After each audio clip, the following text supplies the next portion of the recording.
Hello, everyone, and welcome back to English Gateway. Today, we are exploring a topic that is peaceful, personal, and deeply comforting. Trust God's timing. This is not only a lesson about faith, it is a lesson about patience, about hope, and about the quiet strength it takes to wait without losing heart. It is about the way we handle uncertainty, the way we respond when life moves slower than we wanted, and the way we hold on to peace when the answer has not yet arrived. Many of us live in a hurry. We want the promotion now. We want the healing now. We want the relationship now. We want the breakthrough now. And when it does not come immediately, we start to doubt. We start to worry. We start to ask, has God forgotten me? But today, we will learn something gentle and something true. God's timing is not late, and it is not early. It arrives exactly when it needs to, even when we cannot see the reason. And while you listen, you can also practice your English with me.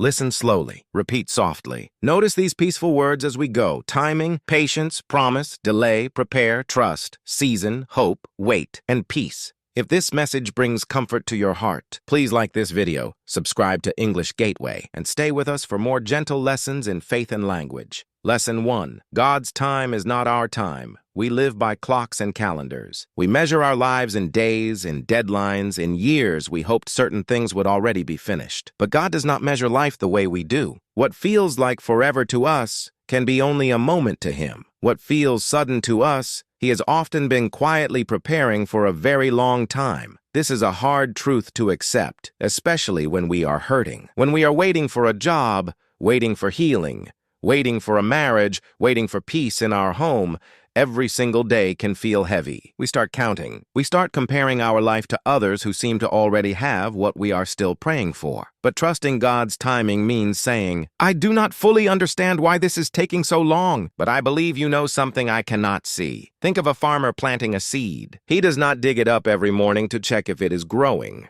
He waters it. He waits. He trusts the season. If he pulls the seed out too early, he destroys it before it can ever become anything.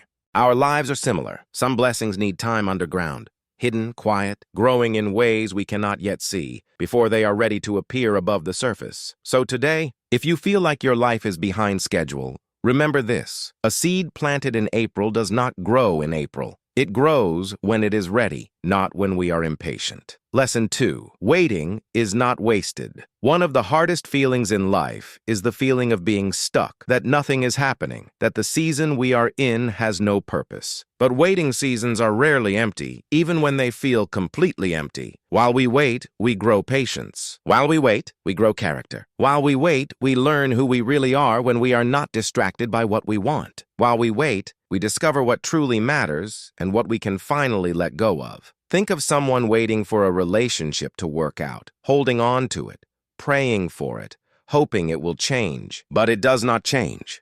Time passes. And in that painful waiting, something quiet happens inside them. They become stronger.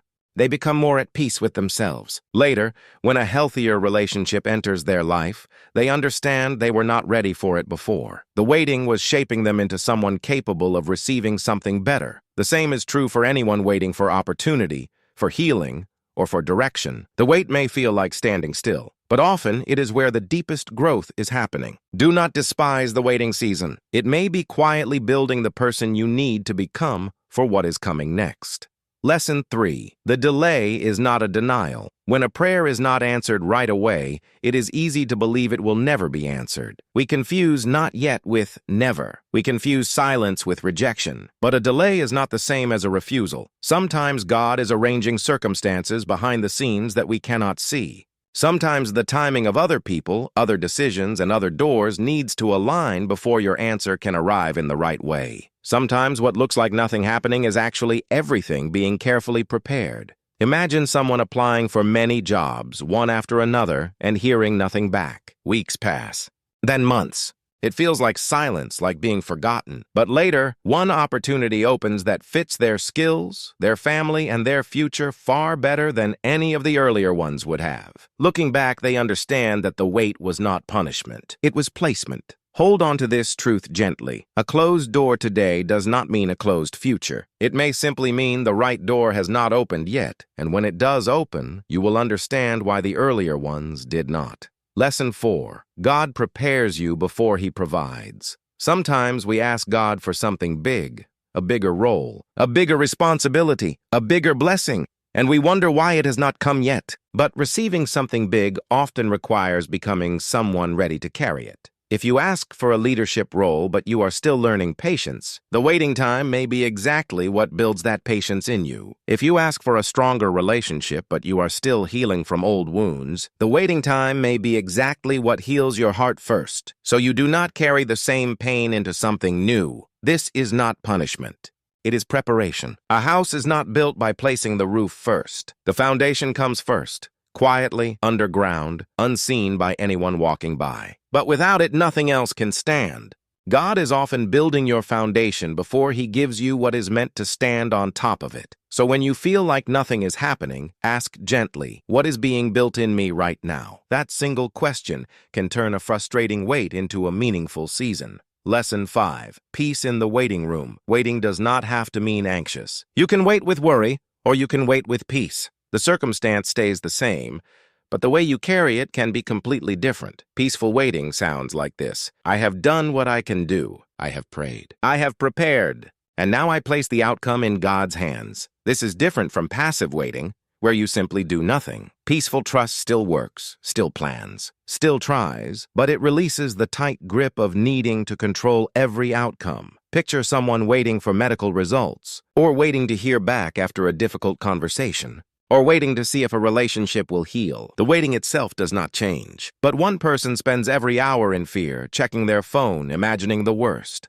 Another person prays once, honestly and fully, and then chooses again and again to release the fear each time it returns. The second person is not pretending the situation is easy. They are simply refusing to let the unknown steal their peace completely. That is what trusting God's timing looks like in ordinary daily life. Lesson 6. Speaking to God. While you wait, waiting seasons can feel lonely, especially the parts nobody else sees. This is why talking to God during the wait matters so much. Not only asking Him to hurry things along, but simply talking, the way you would talk to someone who truly understands you. You can say, I am tired of waiting. You can say, I do not understand why this is taking so long. You can say, help me trust you today, even if I cannot see the full picture. These are not weak words. They are honest words, and honest prayer is one of the most powerful things a tired heart can offer. Imagine someone lying awake at night, unable to sleep, worried about an answer that has not come. Instead of only worrying silently, they whisper a short prayer. You know what I am waiting for. Please give me peace tonight. Nothing outside may change in that moment, but something inside often does. The heart becomes a little lighter. The fear becomes a little smaller. That is the quiet gift of simply talking to God through the waiting. Not a solution to the problem, but companionship inside it. Lesson 7. Releasing the need to control. Many of us try to control our timelines. We push, we force, we worry, we plan every possible outcome in our minds, hoping that enough effort will make the waiting end sooner. But some things cannot be rushed, no matter how hard we try. And the exhaustion of trying to control what is not ours to control can become heavier than the waiting itself. Releasing control does not mean giving up. It means working honestly, praying sincerely, and then choosing to stop carrying the weight of things that were never meant to be carried by human hands alone. Think of someone constantly checking on a situation they cannot influence, refreshing an email, replaying a conversation, imagining every possible outcome. Their body is tired even though they have not done anything physical, because carrying that mental weight all day is exhausting in itself. When they finally choose to say, I have done my part, the rest is not mine to control. Something shifts. They can rest. They can breathe. They can live the present day instead of only living inside an uncertain future.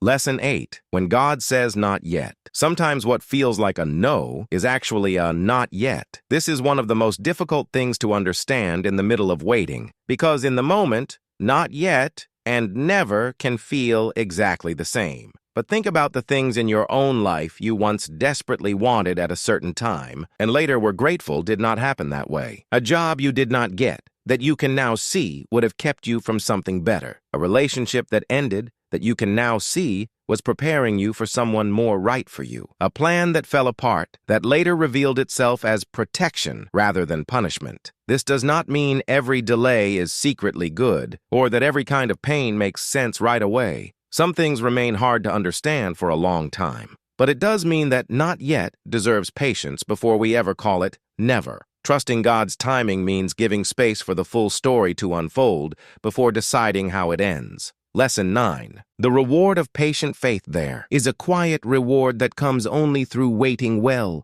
a reward that cannot arrive any other way. It is not only the blessing at the end of the wait, it is also the person you become while you are waiting. Patient faith deepens trust in a way that instant answers never could. If everything we prayed for arrived immediately, we would never learn to hold on when life is uncertain.